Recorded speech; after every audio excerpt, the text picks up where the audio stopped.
Recently, the MMO Star Wars Galaxies underwent a dramatic change in gameplay that resulted in, well, what else? Cries of outrage from former fanboys. Now, we've learned to ignore these types of things. We get them all the time. But producer Julio Torres doesn't mind addressing the controversy, and that's why he's here right now. Julio, thank you for joining us. Hello, how are you? I'm fantastic, and I'm sorry, you're a nice guy, but I think I'm supposed to shiv you in the ribs and or lynch you, according to what these forums are saying. The players, yes. Now, the players, they're upset, man. You've made some changes to the game. Yes. I guess let's get out there real quickly. What were, like, give me an overview of what changes you made to Star Wars Galaxies. So the biggest changes we made to Star Wars Galaxies is the combat system. We made it a lot more interactive and faster to play, which obviously was the goal, to make it much more Star Wars. Another big change we made is we grabbed all the professions that were there. We had like 36 professions. I think actually 416 professions, I think, was the final count. We had so many, and we condensed them into the 9 most iconic Star Wars professions that we felt were going to represent the game. So. And you did this only to completely screw consumers? That was the one goal, right? Oh, absolutely not. No. And understandably, any changes that you make to a game that's as established and as loved as Star Wars Galaxies, people are going to be upset that their characters have been changed. And I think the question that I saw most when this happened is, why did you have to change the game that they currently know, that they play, instead of making like a sequel or an add-on? Is it just too much for you guys to work on, to have like 2 different versions running around? No, not at all, actually. It's just that we feel like Star Wars Galaxies isn't done yet. Star Wars Galaxies has a lot of potential. There's a lot of more Star Wars-centric things we can do to it. Right. And even though making another game is a total option, we're not going to leave it alone until we're satisfied with the fantasy. And right now we feel like some of these enhancements will take us closer to that goal. It's like these MMOs are always works in progress, That's and correct. This is the next step of progress for you That's guys. Correct. That's all right, correct. Now, there was a rumor that in one of the cantinas there was a big bowl of punch. Everybody's drinking from it. All their characters are dropping.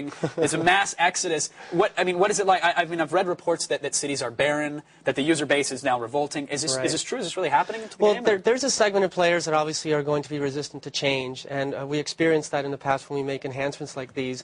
In general, what's really interesting about that is that a lot of them come back after they feel like, okay, they vented their concerns. They've proven they're the uber nerd that they want their friends to believe they are, and now they're ready to play a fun game. And so once they try the actual enhancements, a lot of them decide that, yes, actually it is an improvement, and they stick with us. So, sure. It's like I understand that you worked X amount of hours to become this profession, but that doesn't mean you won't have just as much fun playing as That's right. I mean, the professions that are in there right now are kind of a condensation of everything that was in the past. It's just much more iconic and much more Star Wars. All right. And then the final thing, which I have to get to, because this was another big one, even on our boards, which normally is just giant JPEGs of animals, making out. And they actually asked pertinent question, which involves becoming a Jedi. Right. Which is one of those things that, and I'm not even into the MMO scene as much as I should be, but even I knew that if someone's a Jedi in Star Wars Galaxies, man, they are it. Right. Like, they have not seen daylight in years. They are that committed. But now anybody can be a Jedi.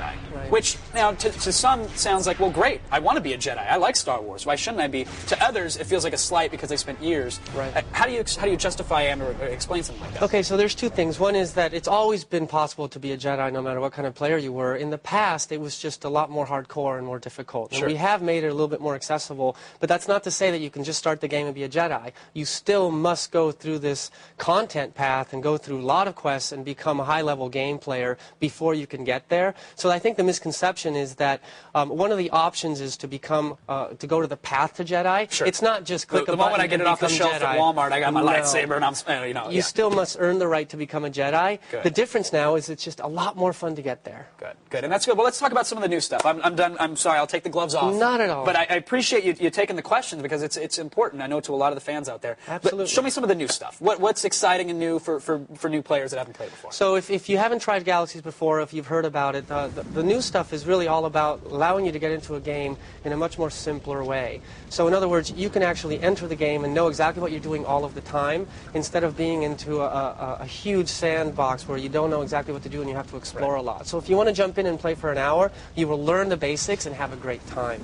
That necessarily wasn't the case about a year ago. Sure. So you launch it now, and yeah, I mean, I remember when I first got in, it was actually right when you guys were beta testing. There were mission kiosks everywhere, and I was kind of spinning around going, all right, I don't want to choose the wrong screen here. But now you're greeted by a familiar face right away, aren't you? Yes, you are. You're greeted by Han Solo and Chewie and R2-D2, and they take you through a complete directed experience. It's very Star Wars and very iconic. So as long as you follow the screen, you will definitely have a good time. Good stuff. And what else? I know, like you said, the fight sequences now, more action-paced. Yes. You can't just click a button and walk away kind of thing? That is correct. We went into a system that's much more interactive, a point-and-click system. So you basically need to line up your crosshairs, and if you click the mouse, immediately you'll get a reaction. A much more interactive, action-based game, like a Star Wars game should be. It used to be much more turn-based, where you basically pressed a button and watched things happen. Now you're much more in the action, having a lot more fun. And I'm told we've got, I mean, we're playing the game now, we've got it loaded up, and I'm told we have Obi-Wan standing by? Yes, actually we do. On one of the high-level quests that we have for our veteran players is to enjoy the experience in a planet called Mustafar, and right now we have a character in the game that is actually trying to find, there we go. I think he's trying to get into the experience itself, so he might take a second to do that. But in essence, what he's going to do, he's going to go in there, and Obi-Wan, as a ghost, is there, and you can interact with him, and he's going to give you choices between the dark side and the light side, and the choices that you make underground are going to define you as a Jedi. Right, so these are the types of branching paths that we're going to experience now. Which is very Star Wars, dark side, light side, Imperial, Rebel, and that's the experience that I want people to enjoy. And I hate to do this to you, Julio, but I'm turning this interview over to the dark side. We're going to take some calls. Okay, no problem. You've opened yourself to it, and we appreciate it. Sebastian's on the phone. Are you there, Sebastian? Yes, I am. All right, you have a question for Julio? Yes, I did. Julio, thanks for coming on the show. Appreciate you taking these questions. Thank you for calling. What's the biggest deciding factor when it comes to implementing game changes? Is it user feedback, marketing research? Is it a Sony entertainment decision? Sure. So it's a combination of all, but the most important thing is, no matter where it comes from, the first decision that I have to make as a producer and as representative of this game is it fun? And is it going to represent what Star Wars fun is? So once we get past that layer, we obviously use our current player base, because they obviously are very vocal and they want us to adapt the game to their liking. We also use actual players that have actually quit. We want to find out why they quit and what it would take to alleviate whatever concerns they had and the reasons why they quit, and also future players that are going to come also. So I was wrong with my giant gameplay edition dartboard assumption. It's not just that random. It's not that random at all. Good. We really have to go through a rigorous process, starting with, is it fun? Right. All right. Well, let's take another call. We have time for one more. Michael on the phone from I think Colorado. Are you there, Michael? Yeah, how's it going? Going very well. Yourself?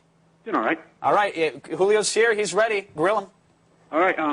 As we all know, World of Warcraft came out about a year ago, and it's collected a huge player base. And I was just wondering what your strategy is to maybe compete with World of Warcraft, or maybe pull players away from that to Star Wars. I'm told World of Warcraft is another massively multiplayer game. Oh yes, I'm not huge. Familiar. Yes, but do you have some sort of plan for this, or is this all part of your plan? Hey, look, we're making changes. This is all part of that plan. These enhancements are obviously going to take the game to a much higher level.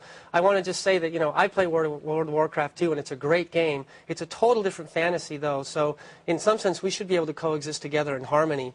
From my perspective, the fact that we have enhanced the gameplay as far as the combat system, and we have for the first time ever changed the turn-based system into a much more action RPG system in an MMO, in itself is going to become a lot more competitive, because it sets it apart from other games that are already out there. So. Very nice. Julio, again, much appreciated for coming on and taking the calls and answering us. the questions. My Folks, pleasure. Star Wars Galaxies, the starter kit is out now, just in time for some holiday gift giving. So give the love of a great MMO.